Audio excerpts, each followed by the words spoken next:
So welcome to this week's episode of Leadership Soundbites with Michelle and Eric Johnson, my special guest. Eric is, and I've got to read it because it's freaking long, okay? Divisional practice manager for interventional pain medicine. Is that right? Perfect. Okay. And they're the ones that don't treat pain with pills. They do everything they can so that you aren't treating pain with pills. There you go. So thank you. What's the company? UC Davis. UC Davis. Yep. UC Yeah, Davis UC Health. Davis. That's what I thought. So Eric and I met. What we figured out was the beginning of 2009 when he started his auditing career, when he was not the divisional practice manager for interventional pain medicine.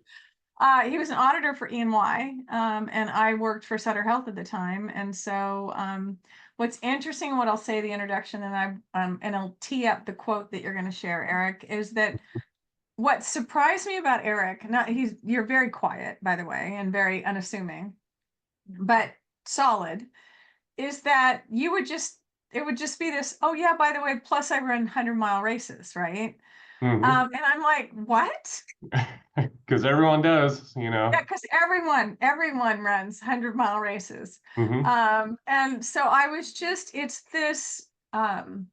just this difference between who you are when you're in suit and tie at the time, right? Because that's what we did. Mm-hmm. And who you are on your off time.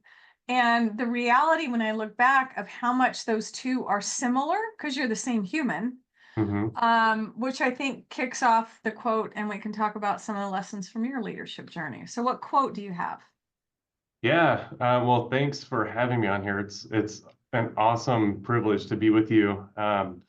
And kind of, reminiscing from the past when I was very green when we first met each other as a new auditor myself.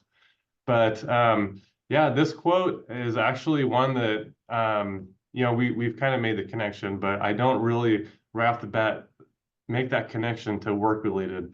But as you mentioned, I like to run, and so growing up, high school is when I started running, and then in college, and there's a quote that stuck with me that relates to running, but it actually has a lot of application in my life. So I wanted to start with that. It's from Steve Prefontaine. He was a big distance runner up in Oregon, kind of back in the day. And so his life was cut short, tragically, kind of young, but he had a lot of guts and determination. And so one of the quotes that he said that always resonated with me was, "A lot of people run a race to see who's the fastest. I run to see who has the most guts, Guts." And so that's always resonated with me, especially when I've been out there. You've heard all my stories about my crazy races and different things that I've done. But as I'm out there pounding the pavement or the dirt, going through the mountains, that's something that's always kind of in the back of my head is, hey, I'm not running this to see, how fast I am or if I'm the fastest person, but I'm really running this to see how much guts I have, to see if I can push myself past that limit of, the point where you want to break and just give up. So I've been there many times and have pushed past it, but this has always resonated with me. And so it's something that's, kind of intertwined within who I am and manifest throughout many areas of my life.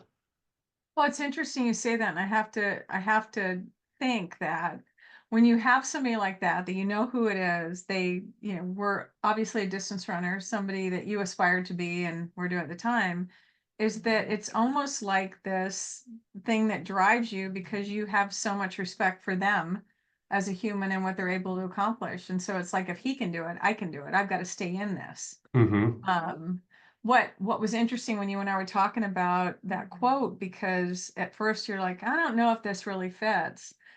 When we were talking before about lessons in leadership, right, and your career and the trajectory it took, right, and you are doing what you're doing in Mm-hmm. operations, an operational leader, and that was not an easy path for you to go from auditor, right, where you had gone to school, gotten your CPA, done all that stuff. And I didn't realize until we were talking that you literally had just started with the organization when you and I met with E&Y. Yep. But that path for you to go from auditing to doing where you had a stronger interest and wanting to make a bigger difference. And that's where I think it fits in. What stands out for you about when you look back at your journey from auditing or any part of your journey to where you are today, that the pivotal moment that if that hadn't happened, you wouldn't be where you are today? Sure. Yeah, and you're spot on kind of the journey that I had. And I'll just clarify, I almost got my CPA license. I was close. Almost. Okay, you didn't But get it. I'm so almost. sorry. Well, let me That take that away that's the from you. path. I know, I know. I can't claim it, but I was close. But that's definitely the path I was on. And Yeah.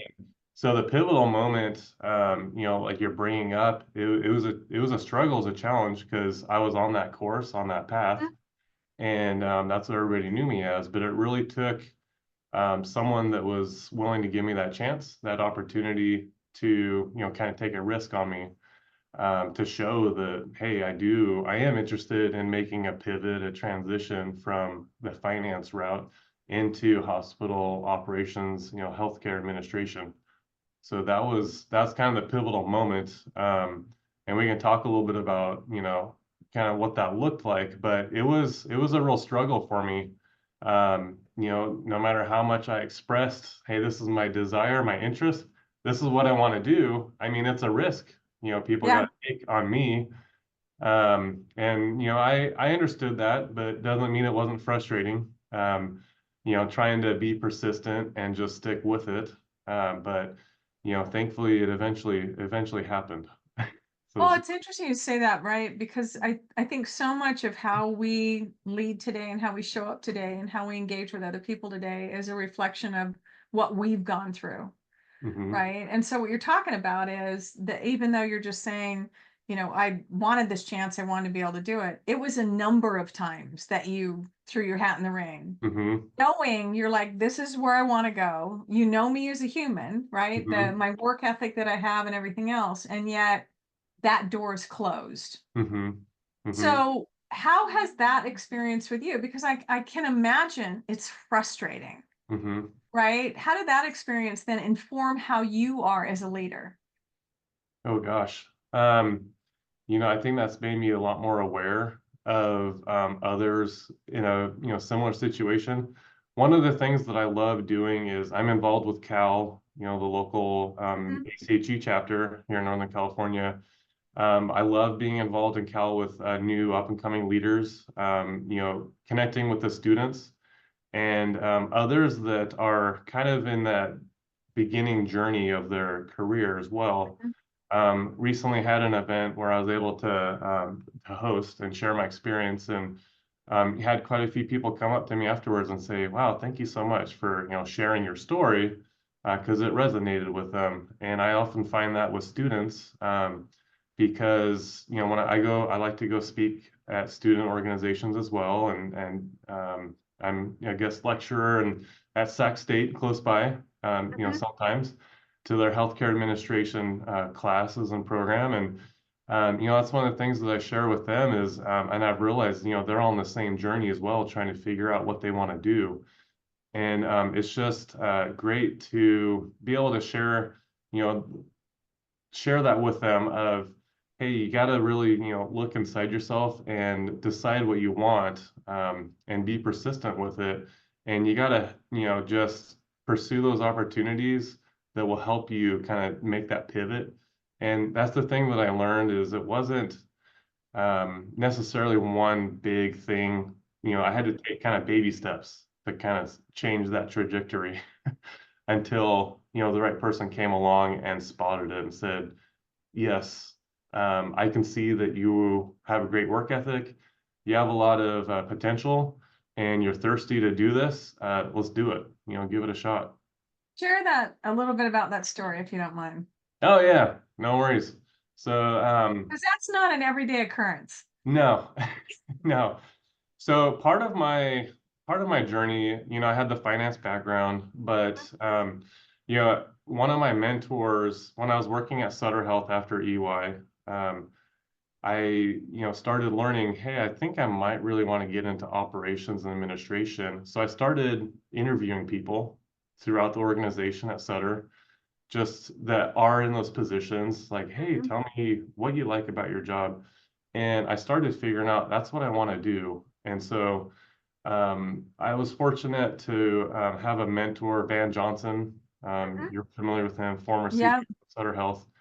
I had no relation that I know of.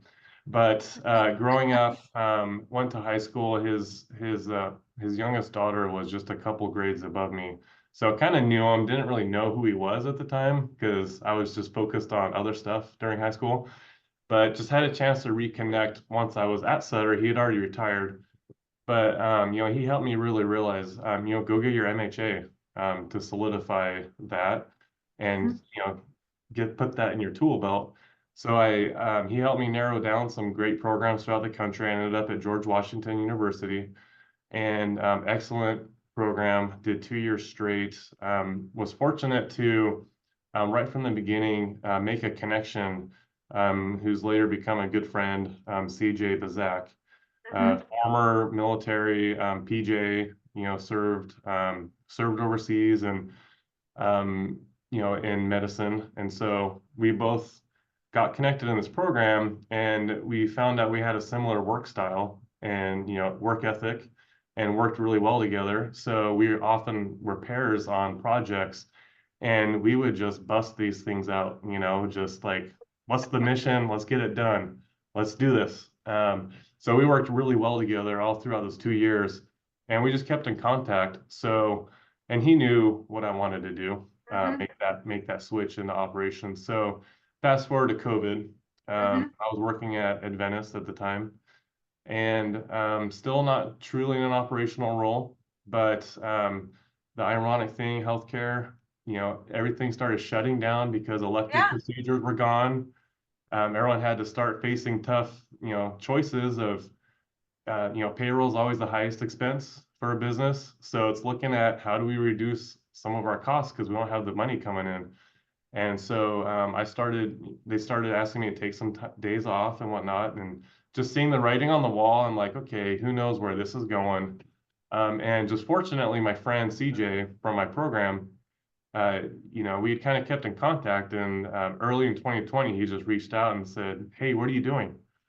I just, yeah, he had since retired from the military, and started up with another partner, a government contracting business. And so my friend was on the tactical medical side of the shop. And so he had just won a contract with the Federal Bureau of Prisons to build and operate 24/7 COVID facilities, acute care hospitals within prison systems for the Federal Bureau of Prisons.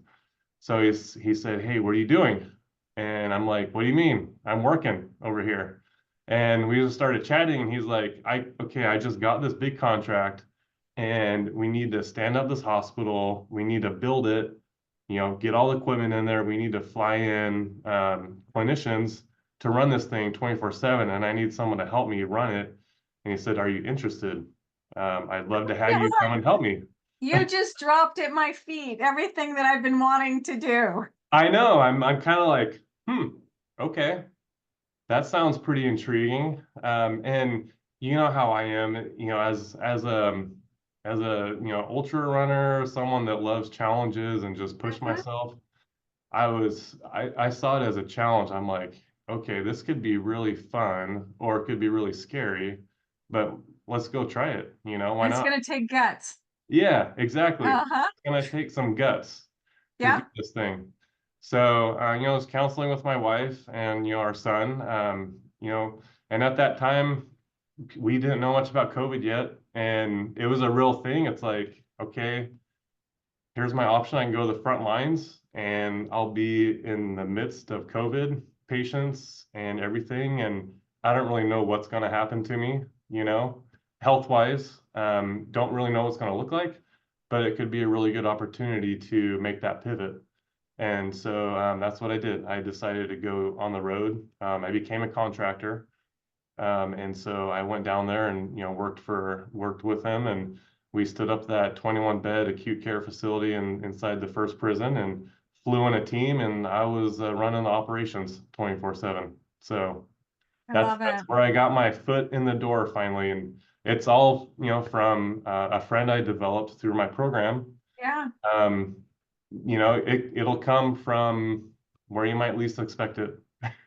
Well, and what you're talking about is the importance, Eric, of those connections that we make along the way, right? Because you don't know the loop that we cycle back, and then all of a sudden it's like someone who knew us in a certain thing. It's like what you talked about is we knocked that stuff out. We were partnered lockstep with, and so you were tested with him. Hmm. He had tested you, he knew what your potential was. Hmm. And the opportunity that, it's like, hey, this thing came around. I know who I need. I Hmm. need Eric, right? Hmm. Because Eric's the endurance runner that is going to go after guts. Hmm. And what's cool is the thing about healthcare, because I had it when I was in the finance end of it, is that you can't get in to healthcare unless you have experience, Hmm. but you can't get experience unless you get in, Right. right? Yeah. And these are roles that are not patient care delivery roles. And so what you got handed in front of you that you had to step up and do it Hmm. was the experience that you were missing. Exactly. Yeah, and it was really a leap of faith. Because I had the confidence in myself, Mhm. but I had never been able to be in a position where I could demonstrate that fully to someone else. So it took faith on his part of, okay, I've worked with him. I've seen what he can do in these aspects, and I think he has what it takes to perform and do what's needed in these. And it was, I just had to remind myself, it literally took guts, Mhm. to step into the unknown, Yeah. because up until that point, I had not had any formal direct reports to me before. So all of a sudden, I'm leading doctors, EMTs, nurses, medical assistants, on 24/7 operations inpatient.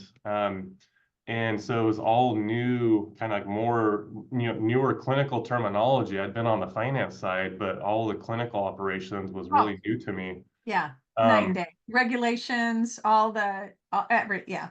Yeah, so it was a huge learning curve for me, but it was a welcome challenge. I thrive off of that. That was awesome and exciting to me. And I had never had to really discipline anybody before. I had never Yeah. had to, let anyone go. But when those moments came that I had to do that, I figured it out.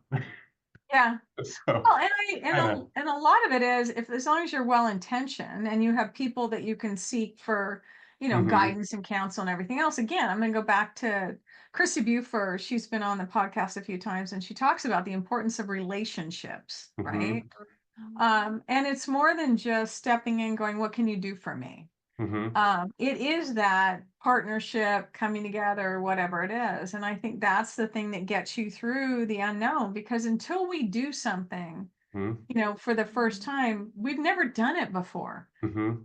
Oh, it is that leap of faith when you step in. I've plenty of roles at Sutter Health I remember stepping into going, okay, so I know I've got skills. Hmm. I've never done this job before, Right. right? So, as you step in, I stepped into lean consultant, I stepped into manager of education standards. I mean, I'd never done anything in education and standards before. Right. So it is, you're drawing on the people around you, the connections that you've made, your own skill set that you naturally know at your core you're capable of doing. Hmm. I want to go back to this question, right? Because clearly you're in an operational role now over patient care.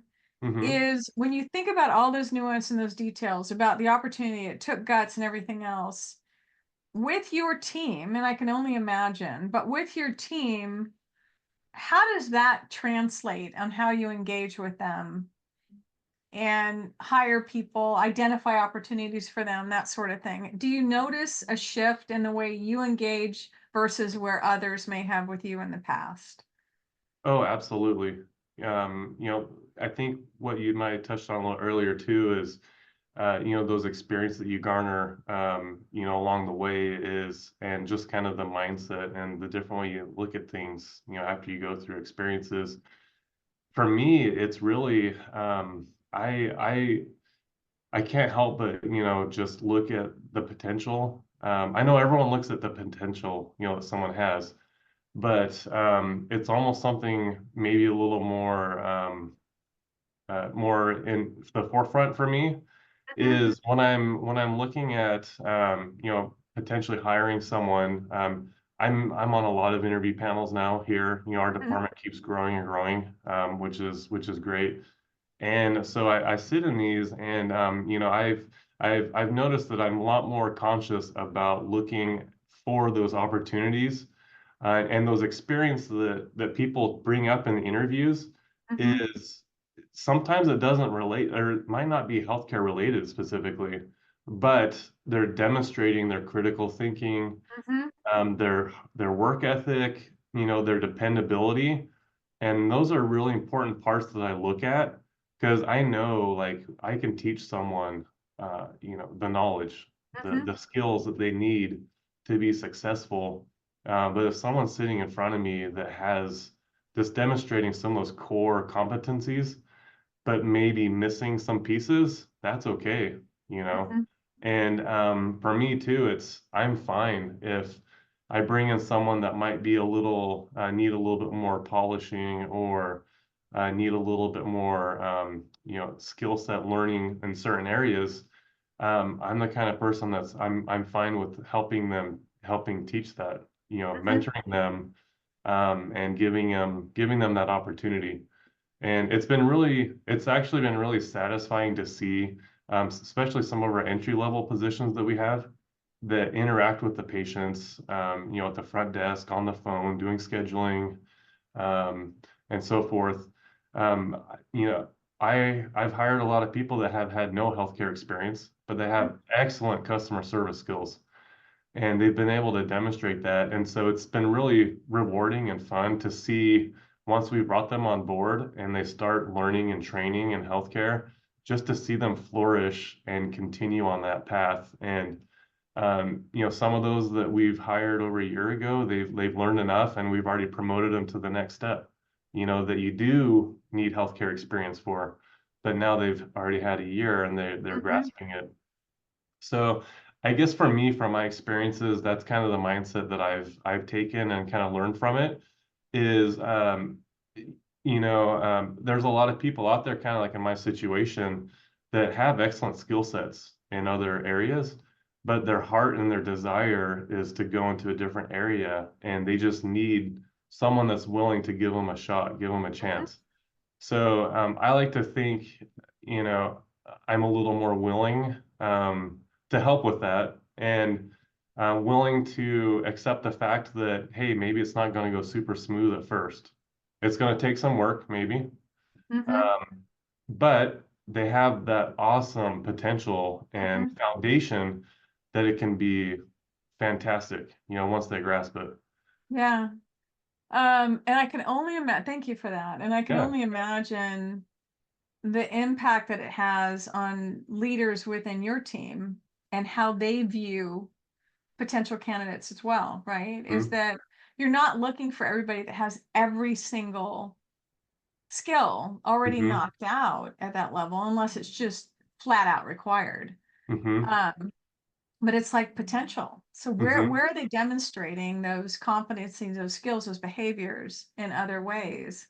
And I Mm-hmm. think the upside of that is that you're creating an awareness in the rest of your team that take the blinders off. Look at everything that the person's bringing to the table, even if they don't have this thing Mm-hmm. that historically we thought, yeah, you can't move forward. You don't have healthcare experience. Yeah. I was um I was almost brought to tears one time in an interview Yeah.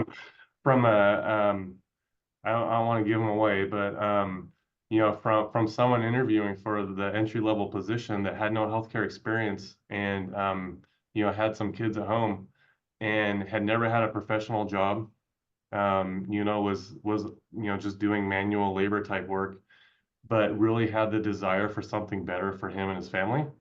Mhm. And he, when it was at the end, when I asked, is there anything else that we didn't touch on that you'd like to say about yourself? Um, the most sincere one of the responses I've ever heard was just the desire to help his family, and he just wanted a chance to have a professional job. He has never had a Mm, professional job, but I could tell that his customer service was on point, mhm, very polite. Um, Examples used was willing to help whoever, however, and I knew that was like the perfect foundation. And he's been with us for a year, and it's been fantastic. But yeah, those are the moments that I really enjoy as a leader too, when mhm, you get to experience that, the mhm. real genuine, the raw, emotions and genuine feelings of your team, and Mhm. be able to see what they want and just help them, achieve that. Yeah, I love that. I love it. And I just, yeah, when I was hearing your story before, and I think about leadership, um, it's interesting how it informs who we are as a leader and how we show up. And then, you know, and everyone on your team is watching as they do with every leader to learn Hmm. what's okay. And so you touch those lives, and those lives touch other lives and other lives, and it's just a really freaking cool thing. It is. It is. So anyway, I so appreciate this time. Question for you Hmm. is that what are, after this whole discussion, what are one or two things you want people to walk away with? Um, be persistent. Mm, Know what you want. Sometimes, and it's okay. Sometimes I talk with students. I was in the same boat. Sometimes it takes a minute or a while to figure out what it is you exactly want. But really be honest with yourself and look inside. And, even if you're on a different path, life is literally short. mhm, I can't believe how fast, time flies. Um, and it's so short. Like, really be true to yourself and look inside of what you really want in your career and in life, and go after it. mhm, Just, make your decision, go after it, and start taking those baby steps mhm, to help you pivot and get to where you want to go. So I guess that probably one of my big takeaways is be genuine, to mhm. yourself, and go for it. Have the Yeah, courage and the guts to make the change. It's scary. It can be yeah, scary, yeah, but I'm confident, everyone has it in them to follow yeah. their genuine passion and what they want to do. The thing I would add to that when you were talking is the don't be silent about what you want, right? Because if you Hmm. think about, you sat down, you got mentored from Van Johnson, so you went and got the letters that you needed that were associated with, the career that you wanted.